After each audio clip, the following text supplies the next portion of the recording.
Okay, so the last module went for 42 minutes, which is a lot of time and probably didn't hold your interest for 42 minutes.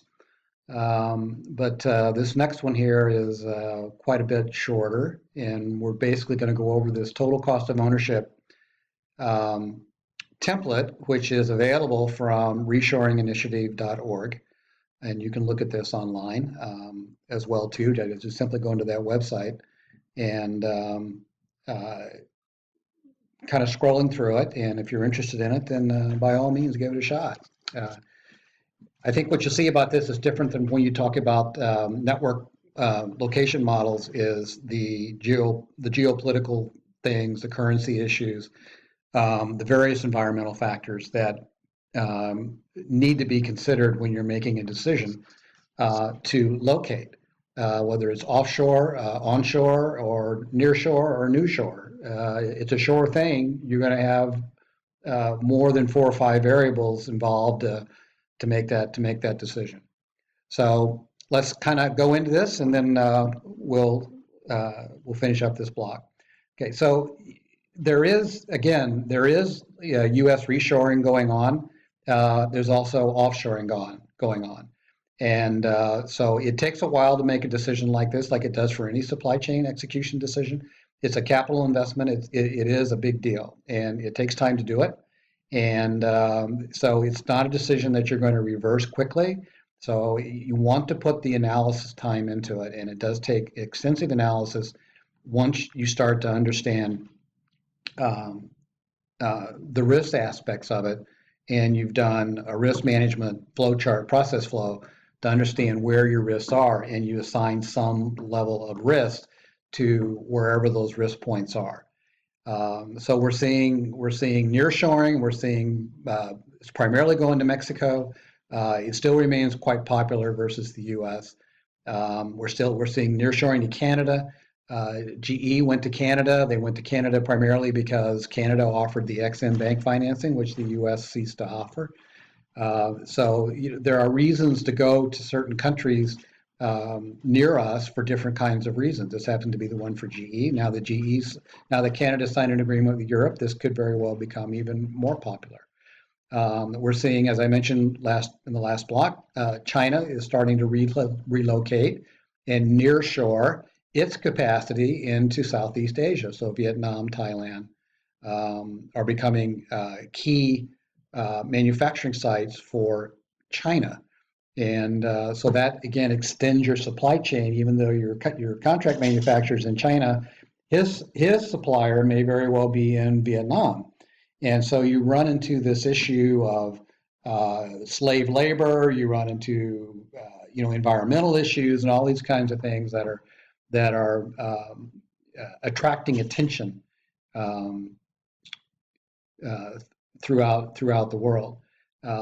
So again, the U.S. leadership in advanced manufacturing changes the types of jobs that are being reshored and even nearshored, and it certainly changes the labor content of what was offshored originally.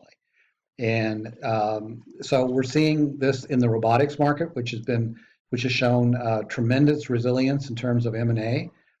Medea bought one of the obviously Amazon bought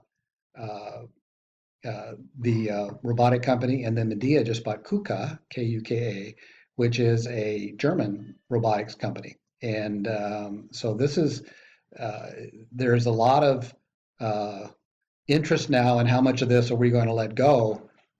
Germany was not happy that Medea bought KUKA, and you'll see some of these robots and some of the web links that you're probably seeing from time to time.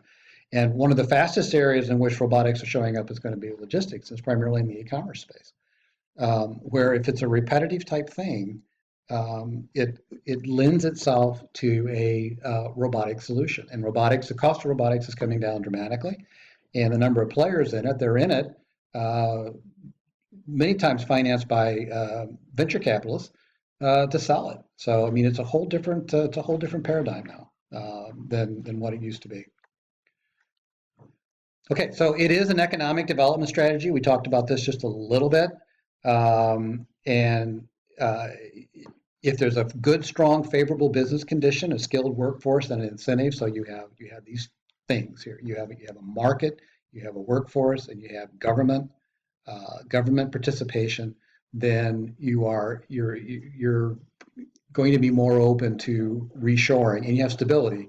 Then you're going to be much more open to bringing it back, and for the reasons that we identified in the last block. But again, those jobs are not going to be the same, and they're going to require a different skill set, and so that's where the training comes in, and our need for that. And right now, it's an underserved market. It has to be based on total operating costs, and so that's what we're going to talk about is total cost of ownership. And you may have read last year, Adidas is going to bring the shoes back from China. They're going to bring them back to Germany, and the reason is because they are facing rising production costs in Germany, in Asia, and can you believe that? I mean, that's how many workers they have there. But they are going to start making their shoes by robot, and Reebok just announced the same thing. They're going to bring their manufacturing for some categories and some brands back to the U.S., and they're going to be made by robot. And so it's the very same thing here. And Nike's looking to do exactly the same thing. So here's just one category where advanced manufacturing is justifying bringing goods back to the home country. Sorry. Okay, so here's what the estimator looks like, and you can again, we're not going to go through this by any means, but we're just going to flip through the slides real quick and just let you look at it. We'll spend a little bit of time on a couple of these data inputs. So this is what it looks like. You can't put it on one page because you never read it. So we put it on about 6 pages. So you're basically setting it up here. Then you're looking at what's the country of origin, okay? And then they're putting an explanation out here as to what it is. If you made it in the US, what is it? If you made it offshore, what is it? Okay, number of units, the product category, what kind of a category it is. Duty rate, if there is a duty rate. The weight. It could be less weight if it's made in the US versus offshore because of the need for a little stronger protective packaging. The number of shipments a year, shipments planned for surface freight. Well, this would be pretty impossible. You can't surface freight, well, I guess ocean surface. So product life, supplier relationship. How long is your supplier relationship? The model will weight a longer supplier relationship more favorably than it will a shorter one. Packaging is a percent. So forth and so on. You can see all this. Here's your annual carrying costs and warehouse and transit, and it's going to ask you all these different kinds of questions. It's going to ask you, here's your delivery time, your quality. So this gets into the quality side. It's going to look at the percent that's going to be air freighted. It's going to look at quality, product quality and productivity measures. It's going to look at liability costs. It's going to look at the risk of IP. As a percent of the price. So what do you think your IP is going to cost you? So now we're into some of those environmental factors. So here's IP. You're not going to see that in a model, in a typical traditional network model. It's not going to ask you to put a factor on IP risk. It's not going to ask you to put a factor on supplier instability. This is all part of that risk management process that needs to be conducted if you're looking to go offshore or even to reshore. Here's political instability. Here's the loss of innovation. Here's the number of trips to a supplier. Trip to a supplier can cost anywhere from $5,000 to $10,000 a trip. In addition to that, you can look at those other variables. You can add more variables into this model as well too. So things like fuel or things like political stability. I mean, who would have thought the Philippines, which has been very closely tied to the United States since the first part of the 20th century, is now seen to be pulling away. I mean, there's a lot of instability there. So again, you just keep going through this. You look at purchasing price, prototype costs, wage inflation. So this gets back into that. Currency appreciation, What's the impact on differentiation? There is an impact because you can't do quite as much in a mass customization type or in a mass production environment. Can't do it as fast. Small lots are really not particularly the way you're going to go. When you're in an environment like that, into a foreign environment, you're going to run long times. You're going to run large lots and not try to change over too often. So I just wanted to share that with you because I think you need to know there's something out there. There's people have thought this thing through. There's probably a more current version of it now. But the fact is that when you look at total cost of ownership, it's much more than just a landed cost calculation. And that's the issue. You have to look at all these other factors that are out there, or certainly the ones that pertain to your company, which could be a longer or shorter list than what we just went through.